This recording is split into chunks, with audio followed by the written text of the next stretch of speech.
start ចឹងហើយយើងនិយាយពីការ activate Windows 7 តែវា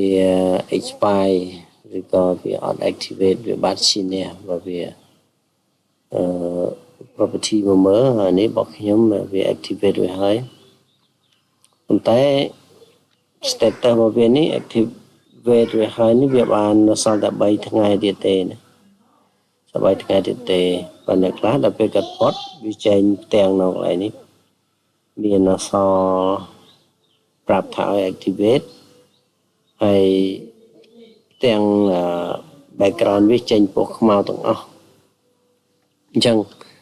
យើងអាចទៅរក file មួយគឺ ga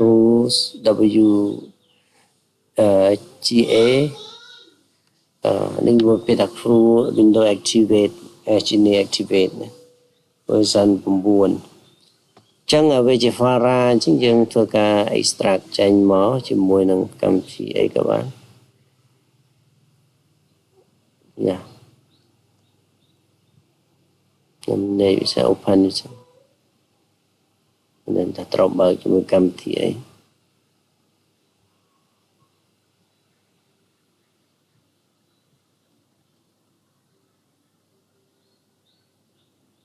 អត់ open bit ឃើញ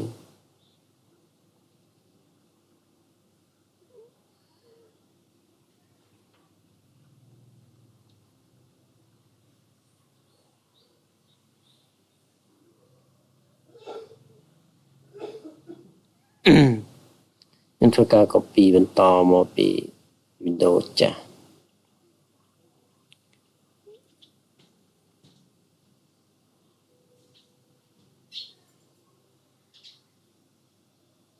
change Windows ហើយវាបើកជាមួយកម្មវិធីនេះ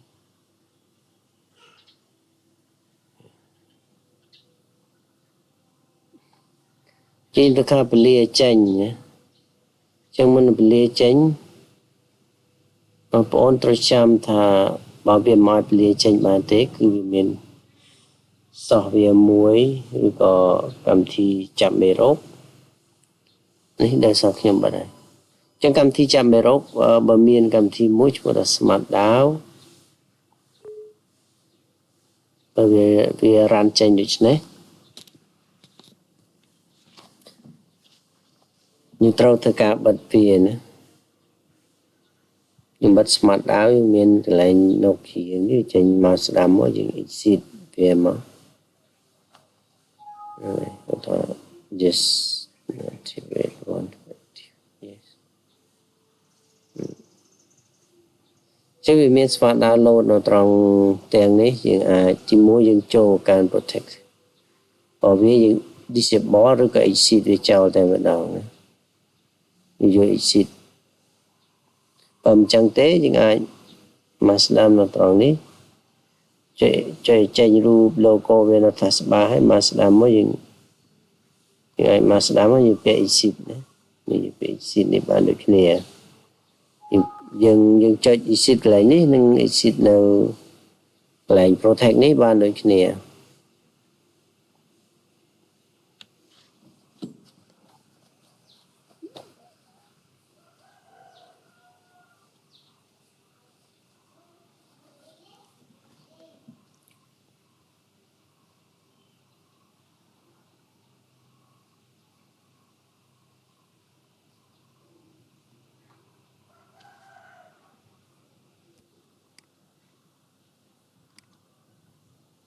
នឹងហើយយើងធ្វើការ exit ជាមួយ smart down នឹងចោលទៅនេះចេញនេះយេមកនឹងក៏បានដូចគ្នាហើយពេល exit ហើយយើងចង់ត្រឡប់ទៅវិញយើងជិះពី activate ទៅកម្មវិធីនឹង load ឡើង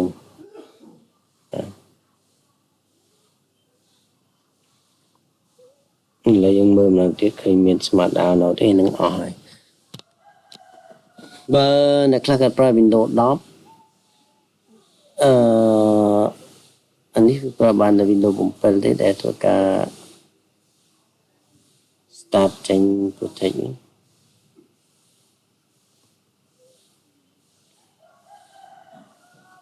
ះមក Scam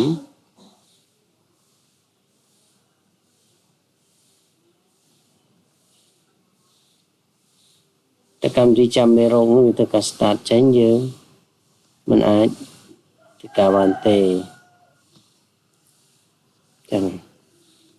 គឺ random បើកម្មវិធីចាំមេរោគនោះវាចាប់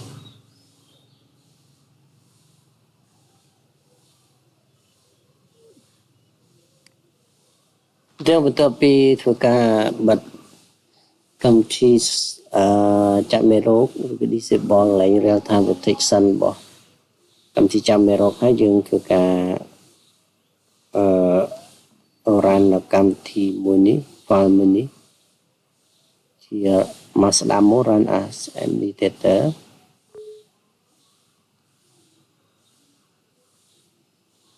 តែមកវានឹងធ្វើការ restart ដល់ខ្លួនវា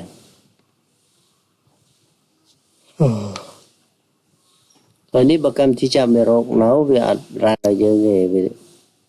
វាអត់ run ដល់យើងចេញវាចេញពណ៌ក្រហម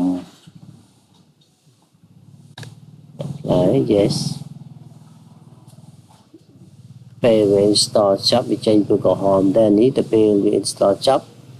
វាចេញពណ៌បៃតង text ជាពណ៌បៃតងឲ្យយើង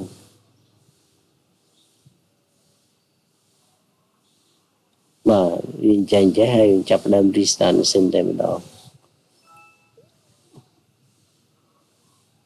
ដោយសារនេះខ្ញុំប្រើនឹង visual machine ហើយវាអត់បញ្ហាគឺយើងអាច restart បានទៅវិញទៅមក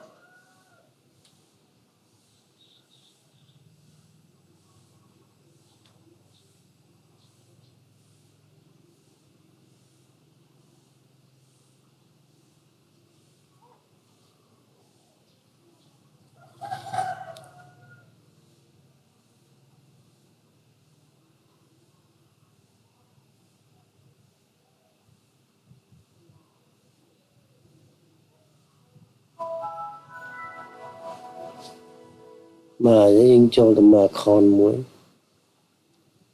admin ចុះ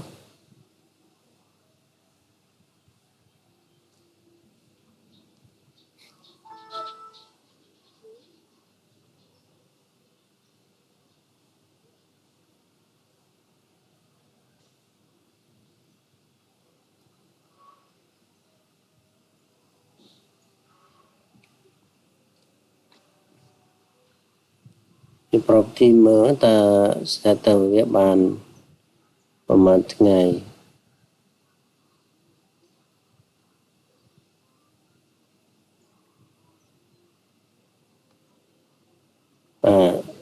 Windows is activated ហើយ Senior Microsoft មានស្រេចអូខេអស់នឹងប៉ុណ្្នឹងឯងមានន័យទៀតទេ